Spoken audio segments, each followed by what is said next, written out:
මුළු දවසම මහන්සි වෙලා ඉන්න ඔයාට මට අපි හැමෝටම තේ එකක් කියන්නේ. ඒකත් ගෙදර අයත් එක්ක එකතු වෙලා හවසට චුට්ටක් නිවී හැනහිල්ලේ බොන තේ එකක් කියන්නේ දිව්‍ය ඖෂධයක් වගේ. අර මුළු දවසම මහන්සිය නැති කරන්න පුළුවන් ඔය තේ එකට. ඉතින් එහෙනම් අදත් තේ එකක් බීලම අපේ කතාව පටන් ගමු. අද ගොඩාක් මහන්සි දවසක්. ඒ මහන්සි දවසේ ඔන්න ඔයාලටත් මගෙන් තේ එකක්. එහෙනම් තේ එකක් බීලම මේ හවස් වරුව අපිත් එක්ක ගත කරන්න එන්න.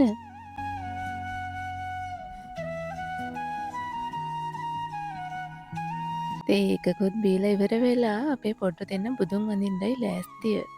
ඉතින් මම කියන්නම්කෝ අද ඇයි මෙච්චරම වැඩ ගොඩක් තිබුණේ කියලා. ඒ මොකද දන්නවද? හෙට කියන දවසේ තමයි ඔන්න අපි අර යොදාගත්තු ගමන යන්න ඉන්නේ. ඔයාලත් අපිත් එක්ක යන්න ගොඩක් ආසාවෙන් ඉන්නවා කියලා මම දන්නවා. ඒ හින්දාම කිසිම අඩුපාඩුවක් නොවෙන්න හැම දශමයක්ම හැම තප්පරයක්ම ඔයාලත් එක්ක බෙදාගන්න හිතුවා. ඒ හින්දායි ඒ වීඩියෝ උනත් ටිකක් පරක්කු වෙන්නේ. පිළිවෙලකට ඔයාලත් ඕන් ගියා වගේ දැනෙන්න, නෙළුම් මල් වල සුවඳ බැලුවා වගේ දැනෙන්න වීඩියෝ එකක් අරන් එන්නයි මට ඕනේ. ඉතින් ඉක්මනටම ඒ වීඩියෝත් අරන් එන්නම්. ඔන්න මෙහෙමයි අපි ගමනට සූදානම් වුණේ. ඉතින් මේ කියන දවසේ මට තිබුණා කේක් හදන්න. මොකද අපි ගියේ 7 වෙනිදා හවස 7 වෙනිදා උදේ බාර දෙන්න තිබුණු කේක් ඕඩර්ස් ටික ඔක්කොම මම දවාලේ හැදුවා. ඒ හදන ගමන් රැට කෑමත් එව්වා. ඒ කියන්නේ දවල්ටයි රැටයි දෙකටම එකට. ඉතින් දැන් හදාගත්තු කේක් ටික ඩෙකරේට් කරන්න ඕනේ. ඒ වැඩේ කරන්න තමයි මේ ලෑස්ති වෙන්නේ.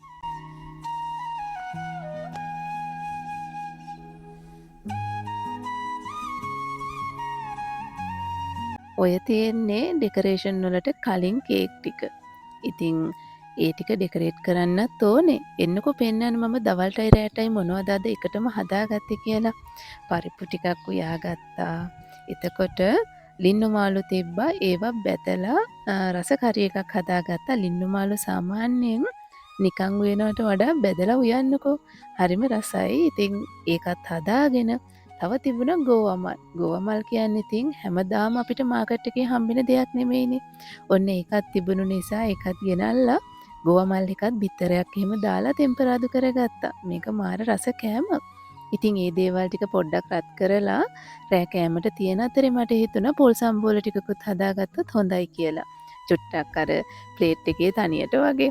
ඔන්න ඉතින් පොල් සම්බෝල ටිකකුත් හදාගත්තා මම බෑ නොකිය. මොකද සම්බෝල වලට අපේ ගෙදර තියෙන ලොකු ඉල්ලුමක්. ඒක ඔයාලා දන්නව ඇතිනේ. ඔන්න ඒ හින්දා එදා රෑටත් අපි සම්බෝලෙකුත් හැදුවා.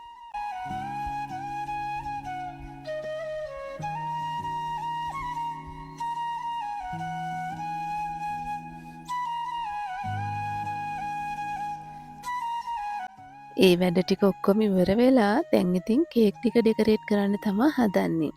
මෙන්න මෙහෙමයි මම චොක්ලට් ඩබල් බොයිල් කරන්නේ. ඉස්සෙල්ලා වතුර එකක් තියලා ඒක රත් වෙනකොට ඒක උඩින් තව භාජනයක් තියලා ඒකට තමයි ඔන්න ඩාර්ක් කුකින් චොක්ලට් ටික දාන්නේ. මම පාවිච්චි කරන්නේ ඩාර්ක් කුකින් චොක්ලට්. මිල්ක් එක ගත්තාම ඒකේ පැණි රස වැඩි වාගේ දැනුණා මට. ඉතින් ඒ නිසා ඩාර්ක් කුකින් චොක්ලට් වලට මේ විදිහට ෆ්‍රෙෂ් මිල්ක් ටිකකුත් එකතු කරගන්නවා. බොහොම ටිකක් වැඩි එකතු කරොත් මේකේ ඝන ගතිය නැතු යනවා. ඊට පස්සේ ඉතින් හොඳට කලවම් කර කර මේක දිය කරගන්නයි තියෙන්නේ. වෙන මොකුත් මේකට එකතු කරන්නේ ඊට පස්සේ අපි හදලා නිවාගත්තු කේක් ටූත් පික් එකකින් පොඩ්ඩක් විතර සිදුරු කරලා ඒක උඩට මෙන්න මේ ටොපින් එක දාගන්නවා. පුංචි විශේෂ දෙයක් කියන්න ඕනේ. මේ දවස්වල මම හදන කේක් පොඩ්ඩක් වෙනස්. රෙසිපි එක වෙනස් කරලා තියෙන්නේ. හැබැයි ඉතින් මම හැදුවට කීවට මොකෝ මේක මාරම රසයි. මේ කේක් රෙසිපි එක මම මෙච්චර කාලයක් හදපු කේක් වලින් වැඩිම රස තියෙන රෙසිපි එක. හැබැයි පුංචි දෝසයකට තියෙන්නේ මේක අර නෝමල් කේක් වගේ කිලෝ එක 500 පැක් කරන්න බෑ. ඒ තරම් මේක සොෆ්ට්. ඒ හින්දා මම මේකේ ග්‍රෑම් 500 මෙන්න මේ විදිහට ටබ් එකට තමයි දාන්නේ. ප්ලේට් එකේ බේක් කරලා ටබ් එකට ගානට කපලා අරගෙන දාලා ඊට පස්සේ තමයි ටොපින් එක දාන්නේ. මේ බලන්නකෝ ඉතුරු වෙච්ච ටික. ඔයාලට මම පෙන්නන්නම් මේකට ටොපින් එක දාලා. මොකද ඉතින් මේ ඉතුරු වෙන ඒවට වග කියන්න කට්ටිය අපේ ගෙදර ඉන්නවා. ඒගොල්ලන්ටත් අඩුපාඩු ඇතුව දීලා බෑ. ඊට පස්සේ ඉතින් හරි ප්‍රශ්න. අම්මා විකුණන ඒවට විතරයි ටොපින් දාන්නේ අපිට නෑ. ඉතින් ඔය කතා අහන්න ඕනේ නෑනේ. ඒ නිසා ඉතින් මදි නොකියන ටොපින් එක එකටත් දාලා පොඩ්ඩක් ගනාශ් කරලම ඔන්න මම යාලටත් දෙනවා. ඔයාලට මම එකෙන් පොඩ්ඩක් අරන් පෙන්නන්නම් මේක කොච්චර සොප්ද කියලා. ඇත්තටම මේ කේක් එක දැකපු ගොඩක් අය මගෙන් අහලා තිබුණා මේකට දාන කලරින් එක මොකක්ද කියලා. ඇත්තමයි මේ කියන්නේ මේකට කිසිම කලරින් එකක් දාන්නේ මේක හදන රෙසිපි එකයි හදන සිස්ටම් එකයි නිසා තමයි මේ විදිහට කළු පාටට ලස්සනට එන්නේ. ඉතින් ඔයාලටත් ඕනේ නම් WhatsApp එකට දැම්ම ඇවිල්ලා මට ඕඩර් එකක් දාන්න. ඉතින් ඔන්න වීඩියෝ එක කෙරෙන අතරේ පුංචි බිස්නස් ප්‍රමෝෂන් එකකුත් ගියා. හොඳේ තරහ වෙන්න එපා. ඉතින් ඔයාලට මට මේක කියන්නයි ඕනේ උනේ. මේ කේක් එක හරිම රසයි. මගේ මුලින්ම කේක් ගත්ත අයට උනත් කියන්න තියෙන්නේ මේ කේක් එක ඔයාලා කාපු එකට වඩා ගොඩක් රසයි. ඉතින් ඔන්න ඒ කේක් එකෙන්ම පොට් කේක් හදාගත්තා, ටබ් කේක් හදාගත්තා, ඒත් එක්කම සියඹලා එකක් තියෙනවා, රෙඩ් වෙල්වෙට් පොයිල් කප් කේක් තියෙනවා, පොල් තෙල් තියෙනවා. ඔන්න ඔය ටික දැන් මම රැප් කරන්න ඕනේ ඉක්මනට. රැප් කරලා ඊට පස්සේ තමයි අපේ ට්‍රිප් එකට ඕනේ කරන බඩු ලෑස්ති කරගන්න වෙන්නේ මට.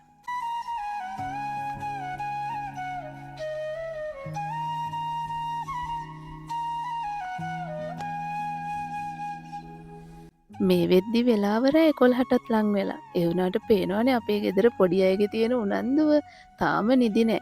ඒගොල්ලෝ කොහොමත් ගමනක් යන්න තියෙන දවසේ කලින් දවසේ නිදාගන්නෙත් නැති තරම්. ඒ තරම් හදිස්සිය මේ ගමන යන්නේ. ඉතින් මගේ වැඩවලට ඒගොල්ලෝ ඉක්මනට උදව් කරන්නේ මොකද දන්නවද?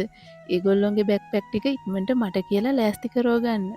අල්මාරි වල තියෙන රෙදි සේරම ගෙනල්ලා දාලා ඒගොල්ලන්ට ඕනේවා තෝරනවා මේක හොඳයිද කියලා අහනවා. කොහොම තමයි ඉතින්.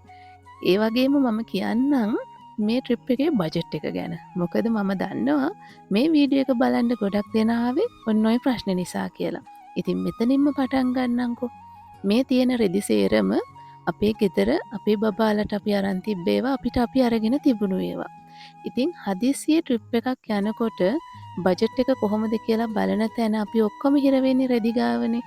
ඉතින් ඒ නිසා අපි නොගෙන බැරි දෙයක් විතරයි මේ ට්‍රිප් එකේදී ගත්තේ. ඒක තමයි අංක 1. ඒ කියන්නේ මෙන්න මේ තියෙන රේන් කෝට් වලින් දෙකක් ගත්තා. බබාලාට මොකද හොට්න් යන්නේ මේ දවස්වල වැස්ස.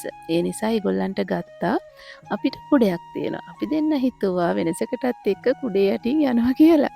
ඉතින් ඒ නිසා කුඩේ අපි දෙන්නට අරගෙන බබාලා දෙන්නට විතරක් ඒ වෙලාවේ එදා දවල් ගිහිල්ලා මෙන්න මේ විදිහට රේන් කෝට් දෙකක් අරන් දුන්නා. අනිත් රෙදි ඒගොල්ලෝ ගාව තිබුණු ඒවා. ක්ලාස් යන්න නෝමල් අදින්න අපි අරන් දීලා තිබුණු ඒවා. ඒ දේවල් වලින් අපි අපිට ගැළපෙන ටික තෝරගත්තා.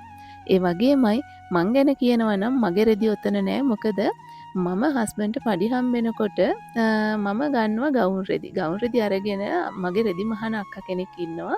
එයාට දීලා තියෙනවා. හැබැයි මහන්න කියන්නේ නෑ. මොකද රෙදිත් අරගෙන ටේලර් කුලිත් දෙන්න වෙලාවකට සල්ලි මදි. ඉතින් එයා ගාව මම රෙදි ටික තියලා තියෙනවා. අක්කා හදිස්සියක් වෙච්ච ගමන් මම එන්නම් කියලා. ඉතින් ඔන්න ඔය කියන දවසෙත් දවල් දුවගෙන ගිහිල්ලා තමයි ඒ අක්කට කිව්වේ ගවුම් දෙකක් මහන්න කියලා. ඉතින් එයා ඒක අපි යන දවසේ දවල් 12 වෙනකොට දෙනවා කිව්වා. ඉතින් එයාගේ මහොන් කුලිය විතරයි මට තව දෙන්න තියෙන්නේ.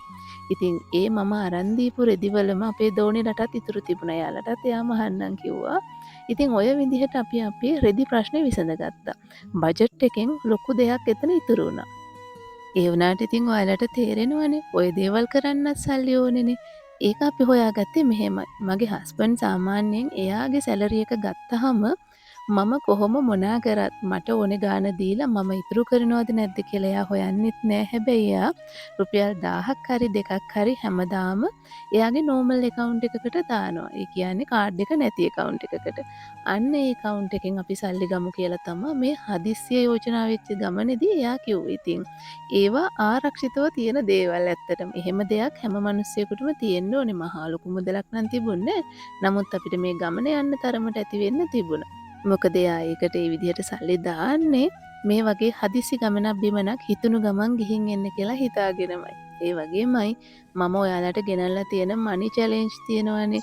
මනි බොක්ස් මෙදා සැරේ නම් මගේ මනි බොක්ස් සේරම හිස්. ඒ හින්දා ඉතින් කරන්නම දෙයක් නැතුව තමයි මමත් හිටියේ. ඉතින් හස්බන්ඩ් කිව්වා නෑ නෑ ඒකට කමක් නෑ.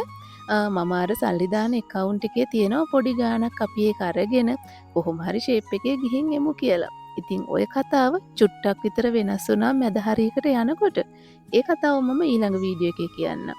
මේ වෙද්දී අපි ට්‍රේන් එකේ වොරන්ට් වලට ගිහිල්ලා රුපියල් 3500ක පුංචි රූම් එකක් බුක් කරලා ඔහියේ ඉන්න තමයි ප්ලෑන් කරේ. ඒ වුණාට මේ ප්ලෑන් එකේ පුංචි වෙනස්කම් කීපයක් ඉදිරියට වෙනවා. ඒක මම ඉස්සරහටම කියන්නම්. මගේ හස්බන්ඩ් ගවර්න්මන්ට් ඉන්න නිසා එයාලට පුළුවන් සෙකන්ඩ් ක්ලාස් බුකින් සීට් දාන්න ශ්‍රී ලංකා රේල්වේ එකේ. ඉතින් මේ තියෙන්නේ ඒවා අපිට හම්බුණා රුපියල් 18800ක ටිකට් යන්නයි එන්නයි දෙකටම. යන්න 9400යි එන්න 9400යි. ඉතින් ඔන්න ඔහොම තමයි සරලව මේ බජට් එක අපි හදාගත්තේ. වෙච්ච වෙනස්කම් ගැන ට්‍රිප් එක යන අතරවාරෙදි කියන්නම්. එහෙනම් ඉතින් ඔන්න ඔහොම තමයි මේ සුන්දර ගමනට කලබලෙන් වුණත් අපි ලෑස්ති වුණේ. ඉතින් මේ කලබල ASCII අපිව බලන්න ආපු ඔයාලටත් එහෙනම් ඔන්න ගොඩාක් ස්තුතියි. ගමන බිමනක් යන්න එළියට බහිනවා කියන එක මහා ලොකු දෙයක් නෙමෙයි යන්නේ. හැබැයි චූටි ප්ලෑන් එකක් හැමදාම තියෙන්න ඕනේ. හරියට මගේ හස්බන්ඩ් ගාව තිබ්බා වගේ. එහෙම නැත්නම් වෙනදට ඕක මං ගාව තියෙනවා. මෙදා සැරේ නම් ඔක්කොම පෙට්ටි ටික හිස් වෙලා. ඒ වුණාට කමක් නැහැ. අපි කොහොම හරි මේ ගමන යන්න දෙන්නගෙන් එක්කෙනෙක් ගාව හරි චූටි මුදලක් හරි තිබ්බ එක ගැන ලොකු සතුටකින් තමයි එදා දවස ගත කළේ. ඉතින් එහෙනම් ඒ ලස්සන සුන්දර ගමනේ විස්තර ගොඩක් තියෙනවා ඔයාලත් එක්ක බෙදා ගන්න. ඉක්මනට ඒ හැම දෙයක්ම අරගෙන එන්න. අදත් අපිත් එක්ක එකතු වෙලා හිටපු ඔයාලා හැමෝටම ගොඩාක් ස්තුතියි. මේ ගමනට ගියපු සම්පූර්ණ වියදමත් ඒ වීඩියෝ අවසානයේදී මම කියන්නම්. එහෙනම් ඉතින් ඔයාලා හැමෝටම පුදුසරණයි පරිස්සමින් ඉන්න.